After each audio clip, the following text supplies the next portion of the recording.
everybody, and welcome to a brand new episode of Wartalk. My name is Steph, and I'm coming to you from the General Warfare headquarters. I do apologize for last week. I just wasn't feeling 100%, and if I wasn't going to be feeling 100%, especially to provide you guys more content, I didn't feel like it was worth wasting your time. So I'm very, very sorry that there was no video coming out, but we have a new video out this week, and I have big plans for November.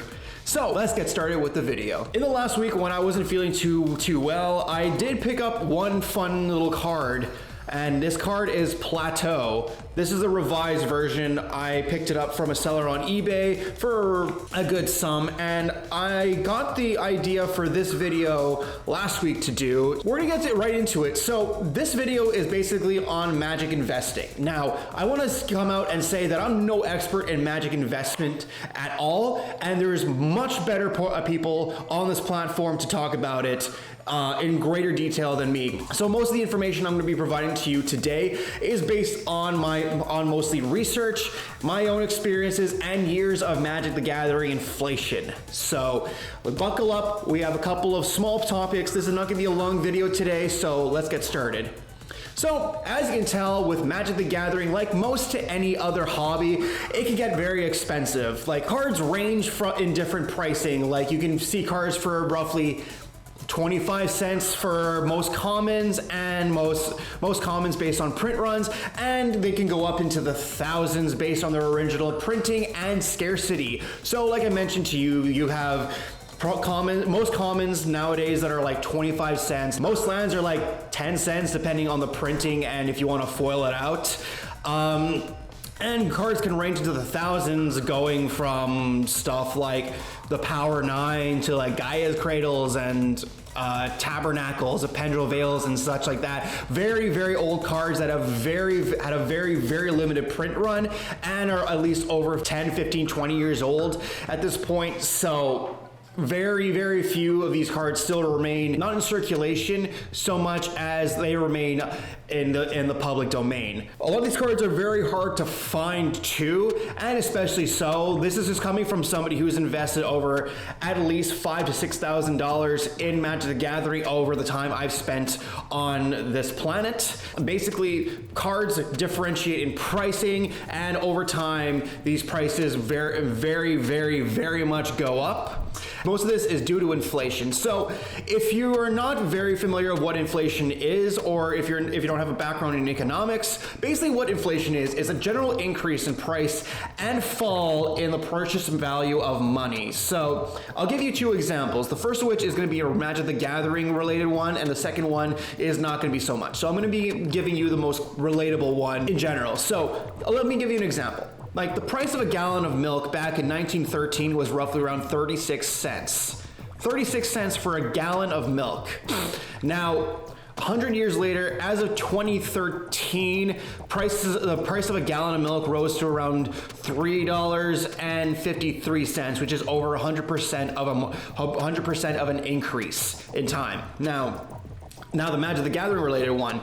The revised version of Scrubland back in 2010 was roughly around $45, and you can find I don't know about near mint, but you can mostly find a good quality Scrubland from revised 2021, roughly around $400. So again, over 100%, almost 100% of an increase there, but it gives you an idea of what inflation really does. And this doesn't just apply to Magic. This doesn't apply to gallons of milk. This applies to everything, like housing, cars, everything in general has a form of inflation too. So your cards that you be purchasing nowadays, it'll be like 20, 30 bucks, could rise up to, in maybe 20 years time, could be rivaling those of like dual lands, like $300, $400, $500, depending on what kind of dual land you're talking about. Even if you're talking about like an underground sea, some of them could be like $900 to even $1,000.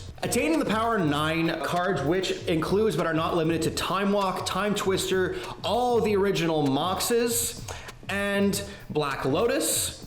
they're not obtainable for those who work a minimum wage job. Now, I'm telling this from personal experience. Working a 9-to-5 job at minimum wage is not going to be able to get you cards that are worth like $16,000. Trust me on this. But if you want to try this out on your own, I challenge you. I challenge you to do it. I challenge you to try to invest and try to purchase each one of the Power 9. And I want you to tag this video on top of it too, so that I know that you did it. Prove me wrong if you think you can do it, basically. And what else? The last topic we'll be discussing today is that cards you own today in your collections can and will go up in price depending on the number of reprints those cards get. And especially so, even the introduction of Secret Lair, I think, what was it, 2 years ago? Correct me if I'm wrong on that one. 2 years ago, basically the introduction of Secret Lair gave us a unique look at different reprints, basically. And I can give you a good example of some cards that are actually worth much more money now in my own personal collection than they were when I first purchased them. So the Taiga that I first got for my current Omnath Locust of Rage deck, when I first got it, was roughly around $100 I spent. And keep in mind, this price was maybe from, at the very minimum, like 6 years ago. Very, very, very minimum, keeping that in mind. So roughly around $100, and Taigas nowadays are bridging around $150, $200. And also Gaia's Cradles. The Gaia's Cradle that I got back in 2017, when I first got it, was roughly around $300. It is now currently priced at over $1,000 for one Gaia's Cradle. Now keep that in mind. Over time, these cards do go up in price, and especially so. Actually, another good set of examples was Warrior's Oath, Wheel of Fortune, and Last Chance. With the introduction of Obeka from Commander Legends, those cards shot up in price. I remember buying my Wheel of Fortune. Well, Wheel of Fortune has always been kind of an expensive card, but Wheel of Fortune, I remember buying it for $100 maybe a couple years ago. I'm gonna say off the top of my head, 2.5 to 3 years ago. I did some trades and I traded in a bunch of stuff to get a Wheel of Fortune, and I believe that and Mox Diamond as well, I think were part of the same trades. So those two cards now, respectively, Mox Diamond is at roughly $500 to $600, and Wheel of Fortune is up to $300 to $400. Warrior's Oath, I believe, is now, correct me if I'm wrong, at $200, and Last Chance shot up to $60 or $70. This gives you a good example and good insight into how well inflation works in Magic the Gathering. And before I end off this video, I'll give you a bit of my own advice. This is not warranted advice from an investor. This is just personal advice from somebody who spent over $6,000 on Magic the Gathering cards in his lifetime. Start small with medium price cards from Standard and even Commander nowadays. And if you decide you want to improve your deck, buy pieces one at a time. What I did was, when I first made my Krenko Mob Boss deck, I'm sorry for my language, it was very, very shitty. And over time, I've started adding more and more cards to it. Like over time, I started adding Mana Crypts to it. I started adding a Mox Diamond, started adding Wheel of Fortune. I started adding the Final Fortune cards. And at its most recent incarnation, I just added a Defense Grid, Trinisphere, Deflecting SWAT, Imperial Recruiter, and an Underworld Breach, and Jessica's Will as well. And so those were cards that over time I made the investments to put in my Krenko decks to make it.